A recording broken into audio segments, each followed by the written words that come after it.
నమస్తే, welcome to our channel. నేను ఆదిత్య. గాలి జనార్దన్ రెడ్డి, జగన్మోహన్ రెడ్డికి సంబంధించినటువంటి దొంగ వ్యవహారాలు ఢిల్లీలో బయటపడ్డాయంటూ కొన్ని అంశాలు, కొన్ని కథనాలు అయితే మీడియా ద్వారా మనకి వినిపిస్తూ ఉన్నాయి. మరి ఈ అంశం గురించి మాట్లాడడానికి ప్రస్తుతానికి మనతో పాటు స్టూడియోలో ఉన్నారు ప్రముఖ సీనియర్ జర్నలిస్ట్, అలాగే పొలిటికల్ అనలిస్ట్ సిఎస్ రావు గారు. సో సార్ని అడిగి మరి విషయాలు తెలుసుకుందాం. సార్ నమస్కారం. సార్ నమస్తే. అనూహ్యంగా చాలా రోజుల తర్వాత గాలి జనార్దన్ రెడ్డి పేరు, అలాగే జగన్మోహన్ రెడ్డి, వీరిద్దరి కాంబోలో పేరు చాలా రోజుల తర్వాత మళ్ళీ మీడియా ముఖంగా వినిపించడం జరిగింది. మరి వీరికి సంబంధించిన దొంగ వ్యవహారాలు ఏవో బయటపడ్డట్టు ఢిల్లీలో దొరికినట్టు తెలుస్తుంది. మరి ఇది ఏంటి అసలు?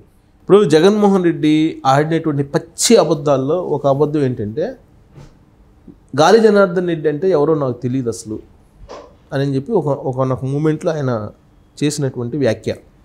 ఎందుకంటే ఓబులాపురం మైనింగ్ విషయంలో అప్పుడు కేసు అయింది. అప్పుడు రాజశేఖర రెడ్డి సీఎంగా ఉన్నాడు ఆంధ్రప్రదేశ్లో. కడపలో ఉక్కు ఫ్యాక్టరీ పెట్టడానికి గాలి జనార్దన్ రెడ్డిని తీసుకొచ్చి అక్కడ శంకుస్థాపన కూడా చేశారు. దానికి సంబంధించినటువంటి అన్ని పర్మిషన్స్ అన్నీ ఇవ్వడం జరిగింది. ఓబులాపురం మైనింగ్ వ్యవహారం ఏ విధంగా ఉంది, దాని తర్వాత కేసులు ఎలా అయినాయి, ఎంతమంది జైలుకి వెళ్ళారు, ఆయనతో గాలి జనార్దన్ రెడ్డితో పాటు శ్రీలక్ష్మి వీళ్ళందరూ వెళ్ళారు, జైలు జీతం గడిపారు. తర్వాత సిబిఐ డైరెక్టర్గా ఉన్నటువంటి వివి లక్ష్మీనారాయణ ఆయన్ని కూడా మేనేజ్ చేయాలని చూశారు. ఆ సందర్భంగా గాలి జనార్దన్ రెడ్డికి బెయిల్ విషయంలో జడ్జికి పట్టాభి అనే జడ్జికి డబ్బులు ఇచ్చి మేనేజ్ చేయాలని చూశారు. దాన్ని వివి లక్ష్మణ్ పట్టుకున్నారు. ఇవన్నీ కూడా చాలా ఉన్నాయి ఈ ఓబులాపురం మైనింగ్ సంబంధించి. అసలు ఈ ఓబులాపురం మైనింగ్ ఇష్యూ ఎందుకు వచ్చింది అని అంటే, యాక్చువల్గా కర్ణాటక ఆంధ్రప్రదేశ్ సరిహద్దుల్లో ఈ ఓబులాపురం మైనింగ్ అనేది ఉంటుంది. ఆయనకి ఇచ్చినటువంటి పర్మిషన్ ఏదైతే ఉందో కర్ణాటక ప్రభుత్వం మైనింగ్ చేసుకోవడానికి, ఆ సరిహద్దును దాటి ఆంధ్రప్రదేశ్లోకి వచ్చి మైనింగ్ చేసుకుంటున్నా ఎవరు అభ్యంతరం పెట్టలేదు. కారణం ఏంటంటే, ఆ రోజున రాజశేఖర రెడ్డి ముఖ్యమంత్రిగా ఉన్నాడు. రాజశేఖర రెడ్డి, గాలి జనార్దన్ రెడ్డి మంచి దోస్తులు, కిట్ ప్రోకో నడిపారు. దానికి వెనక ఎవరున్నారు బ్యాక్గ్రౌండ్ అంటే జగన్మోహన్ రెడ్డి అనేది అందరూ అప్పట్లో చర్చించుకున్నటువంటి అంశం. కిట్ ప్రోకో అనగానే వెంటనే గుర్తొచ్చే పేరు జగన్మోహన్ రెడ్డిది, ఎవరికి అవునన్నా కాదన్నా. సో ఆ ఓబులాపురం కేసులు ఇవన్నీ వచ్చిన తర్వాత జగన్మోహన్ రెడ్డి ఆ తర్వాత రాజకీయ పార్టీ వైఎస్ఆర్ కాంగ్రెస్ పార్టీని పెట్టిన తర్వాత గాలి జనార్దన్ రెడ్డి గురించి కొంతమంది విలేకరులు ప్రశ్నిస్తే ఆయన ఎవరో నాకు తెలియదు అని అన్నాడు. ఆయన ఎవరో నాకు తెలియదు, నేను అసలు ఇంతవరకు చూడలేదు ఆయన్ని అని అన్నాడు. అంతకన్నా పచ్చి అబద్ధం ఇంకోటి ఉంటుందా? ఆయన ఆ రోజు చేసినటువంటి వ్యాఖ్య పచ్చి అబద్ధం అని చెప్పి సుప్రీంకోర్టు తెలిసింది. ఇప్పుడు ఎందుకనంటే, ఎలా తెలిసిందనంటే, ఇప్పుడు తాజాగా ఢిల్లీలో సుప్రీంకోర్టులో ఓబులాపురం సంబంధించినటువంటి ఈ మైనింగ్ ఇష్యూ సంబంధించినటువంటి అంశం సుప్రీంకోర్టులో ప్రస్తావనకు వచ్చింది. జనార్దన్ రెడ్డికి మైనింగ్ అనుమతులు ఇస్తూ జగన్మోహన్ రెడ్డి 2019 నుంచి 2024 వరకు ముఖ్యమంత్రిగా ఉన్న సమయంలో అనుమతులు ఇస్తున్నాము అని చెప్పి సుప్రీంకోర్టుకి ఆయన లెటర్ రాశాడు. అంటే పర్మిషన్ ఇచ్చాడు. యాక్చువల్గా కర్ణాటక ప్రభుత్వానికి ఆంధ్రప్రదేశ్ ప్రభుత్వానికి మధ్య డిస్ప్యూట్ అది ఓబులాపురంకి సంబంధించినటువంటి అంశం. సో మా ల్యాండ్లో మీరు మైనింగ్ చేయడానికి లేదని చెప్పేసి ఆంధ్రప్రదేశ్ ప్రభుత్వం అఫిడవిట్ దాఖలు చేసింది సుప్రీంకోర్టులో. ఇప్పుడు చంద్రబాబు నాయుడు గవర్నమెంట్ ఉన్నప్పుడు అఫిడవిట్ దాఖలు చేస్తే అఫిడవిట్ ప్రకారం ఆయన మైనింగ్ అనేది దాన్ని తవ్వడానికి లేదని చెప్పి సుప్రీంకోర్టు ఆర్డర్ ఇచ్చింది. సో దాంతో మైనింగ్ జరగట్లా.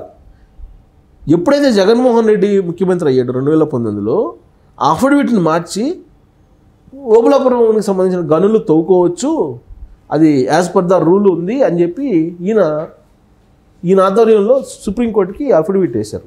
మాకేం అభ్యంతరం లేదు అని, మైనింగ్ చేసుకుంటే మాకేం అభ్యంతరం లేదు అని. మాకు అభ్యంతరం ఉంది, అది మా ల్యాండ్ అని చెప్పి చంద్రబాబు నాయుడు గవర్నమెంట్ ఏమో అఫిడవిట్ దాఖలు చేసింది. దాన్ని మార్చేసి జగన్మోహన్ రెడ్డి ప్రభుత్వం ఏం చేసింది, మాకు అభ్యంతరం లేదు, మైనింగ్ చేసుకోవచ్చు అని చెప్పి ఈయన అఫిడవిట్ ఇచ్చారు. దాని మీద అనుమానం వచ్చింది సుప్రీంకోర్టుకి. దాని అనుమానం వచ్చి అమికస్ క్యూరీని ఏర్పాటు చేసింది. అమికస్ క్యూరీ అంటే ఏంటంటే, దీని మీద నిజమా కాదనేది నిర్ధారించడానికి. సో నిర్ధారించడానికి వచ్చినప్పుడు ఈ బండారం మొత్తం బయటపడింది. గాలి జనార్దన్ రెడ్డి అలాగే జగన్మోహన్ రెడ్డి వ్యవహారం బయటపడింది. అంటే అప్పట్లో జనార్దన్ రెడ్డి అంటే ఎవరో తెలియదు అన్నటువంటి జగన్మోహన్ రెడ్డి ఇప్పుడు ఈ అఫిడవిట్ని మాకు అభ్యంతరం లేదని చెప్పి వేసాడంటే వాళ్ళిద్దరికి పరిచయం ఉన్నట్ట లేనట్టు అనుకోవాలా? ఎవరైనా చెప్తారు, చిన్నపిల్లల్ని అడిగినా కానీ వీళ్ళిద్దరూ పరిచయం ఉంది అని చెప్పి చెబుతారు కదా. అంటే జగన్మోహన్ రెడ్డి ఆడినటువంటి అబద్ధాల్లో పచ్చి అబద్ధం ఒకటి ఏదైనా ఉందంటే ఇదే. ఇది జనార్దన్ రెడ్డితో నాకు పరిచయం లేదు. పరిచయం లేకపోతే నువ్వు అఫిడవిట్ని మార్చి ఎలా ఇస్తావు? అమికస్ క్యూరీ పరిశీలించి దాన్ని బయటపెట్టేదాకా కూడా ఈ విషయం తెలియదు. అంటే జగన్మోహన్ రెడ్డి చేసినటువంటి అరాచకాల్లో ఇది ఒక పెద్ద అరాచకం అనేది తెలుగుదేశం పార్టీ చెప్తుంది. ఇప్పుడు ఏంటి, 2019 నుంచి జగన్మోహన్ రెడ్డి లిక్కర్కు సంబంధించినటువంటి పెద్ద కుంభకోణం చేశాడు అనేది శ్వేతపత్రం విడుదల చేసింది చంద్రబాబు నాయుడు. లిక్కర్కి సంబంధించి అసలు భరితెంకు అందరికీ తెలిసినటువంటి విషయం. ఆయనే తయారీదారు, ఆయనే అమ్మకందారు, ఆయనే సరఫరాదారు, అన్నీ ఆయనే. డబ్బులు కూడా no online payments, only cash. అదే కదా చేసింది. ఇది అందరికీ తెలిసినటువంటి బహిరంగ రహస్యం కదా. దాంట్లో ఏం జరిగిందనేది ఆంధ్రప్రదేశ్లో లిక్కర్ తాగే ప్రతి వాళ్ళకి తెలుసు, లిక్కర్ తాగనటువంటి వాళ్ళకు కూడా తెలుసు. తెలియజేశాడు చంద్రబాబు నాయుడు ప్రతిపక్షంలో ఉన్నప్పుడు. అధికారంలోకి వచ్చినప్పుడు శ్వేతపత్రాన్ని రిలీజ్ చేశారంటే అది అఫీషియల్ డాక్యుమెంట్ కింద భావించాలి మనం, ప్రభుత్వం వైపు నుంచి శ్వేతపత్రం కాబట్టి. మైనింగ్ విషయంలో ఏం చేశారు, మైనింగ్ విషయంలో కూడా ఇసుక దగ్గర నుంచి అన్ని రకాల మినరల్స్ని దోచేసుకునేటువంటి ప్రయత్నం చేశారు కదా బినామీల పేరుతోటి. ఇప్పుడు అఫిడవిట్ని మార్చింది కూడా ఎవరో తెలుసా, మైనింగ్ ఎండీగా ఉన్నటువంటి వెంకటరెడ్డి. ఇప్పుడు ఆయన పరారీలో ఉన్నారు. ఈ మైనింగ్కి సంబంధించినటువంటి వ్యవహారాలు ఎలా జరిగినాయి అనే దాని మీద ఎంక్వైరీ నడుస్తుంది కదా, ఏపీసీఐడి వెంటబడుతుంది కదా. ఇప్పటివరకు ఆయన వెంకటరెడ్డి ఎక్కడ ఉన్నాడో తెలియదు. ఆయన సొంత డిపార్ట్మెంట్కి వెళ్ళారంటున్నారు, అక్కడ కూడా లేడు. ఆయన ఎక్కడున్నాడో ఎవరికీ తెలియదు ఇప్పుడు వెంకటరెడ్డి. కానీ వెంకటరెడ్డి రాసినటువంటి అఫిడవిట్, మాకు అభ్యంతరం లేదు గాలి జనార్దన్ రెడ్డి మైనింగ్ చేసుకుంటే ఓబులాపురం దగ్గర అని చెప్పి ఆయన రాసినటువంటి అఫిడవిట్ సుప్రీంకోర్టులో ఉంది, అమికస్ క్యూరీ దగ్గర.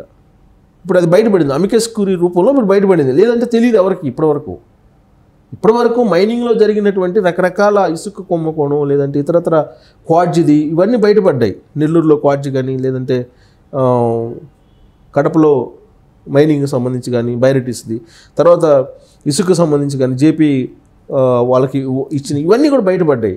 కానీ ఓబులాపురంది ఇంతవరకు బయటపడలేదు, ఇప్పుడే లేటెస్ట్ బయటపడింది. అంటే తవ్వేకొంది జగన్మోహన్ రెడ్డి చేసినటువంటి అరాచకాలు ఒక్కొక్కటి బయటకు వస్తున్నాయి అనేది ఇప్పుడు ఢిల్లీ వర్గాల్లో చర్చ జరుగుతుంది.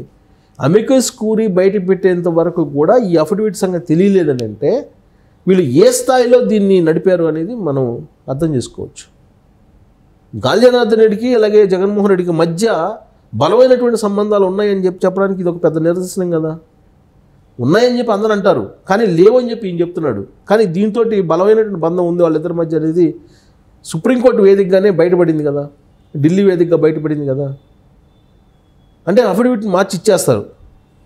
జనార్దన్ రెడ్డి కిట్ప్రోకో ఫ్రెండ్ కాబట్టి ఇచ్చేస్తారు. ఇప్పుడు అది మళ్ళీ ఇంకో కేసు వెంకటరెడ్డికి తగులుకుంది. ఇప్పుడు వెంకటరెడ్డి మీద అనేక కేసులు ఉన్నాయి. ఇప్పుడు గతంలో ఉన్నటువంటి సీఎం అఫీషియల్గా దొరకడుగా, అధికారులు దొరుకుతారు. ఇప్పుడు వెంకటరెడ్డి దొరికారు. మళ్ళీ వెంకటరెడ్డికి ఇచ్చినటువంటి అఫిడవిట్ సుప్రీంకోర్టులో ఉంది అమికస్ క్యూరీ దగ్గర. సో ఇప్పుడు వెంకటరెడ్డి మరొక కేసులో బుక్ అయ్యాడని చెప్పేసి అనుకోవచ్చు ఈ మొత్తం ఎపిసోడ్ని బట్టి చూస్తే కనుక. సో అంటే ఇన్ని రకాల అక్రమాలు, ఇన్ని రకాల అవకతవకలు, ఇన్ని రకాల అవినీతి చేయొచ్చు, అన్ని రకాలుగా చేశారు అని చెప్పడానికి ఇదొక నిదర్శనంగా మనకు కనిపిస్తుంది. సో వెంకటరెడ్డి ఇప్పటివరకు ఎక్కడున్నాడో ఆంధ్రప్రదేశ్ సిఐడికి తెలియట్లేదు, లేదా తెలిసినా తెలియనట్టున్నారో తెలియట్లేదు. మొత్తం మీద వెంకటరెడ్డి అలాగే లిక్కర్కి సంబంధించినటువంటి వాసుదేవ్ రెడ్డి వీళ్ళిద్దరికి సంబంధించినటువంటి ప్రస్తావన లేదు. సరే, ఈ వరదల్లో ఆ అంశాలన్నీ పోయినాయి, వస్తాయి. ఇప్పుడు అమికస్ క్యూరీది కూడా ఈ వరదల్లో పోయింది. యాక్చువల్గా ఇది పెద్ద న్యూస్. అమికస్ క్యూరీ ఈ అఫిడవిట్ని మార్చి జగన్మోహన్ రెడ్డి ఇచ్చాడనేది బయటపెట్టింది. ఇది పెద్ద న్యూస్ ఇది యాక్చువల్గా. ఇప్పుడు గాలి జనార్దన్ రెడ్డికి జగన్మోహన్ రెడ్డికి ఉన్నటువంటి బంధం, ఓబులాపురంలో మైనింగ్ పర్మిషన్ ఇవ్వడం అనేది పెద్ద ఇష్యూ. ఇసుక అన్నిటికన్నా కూడా అది పెద్ద కుంభకోణం.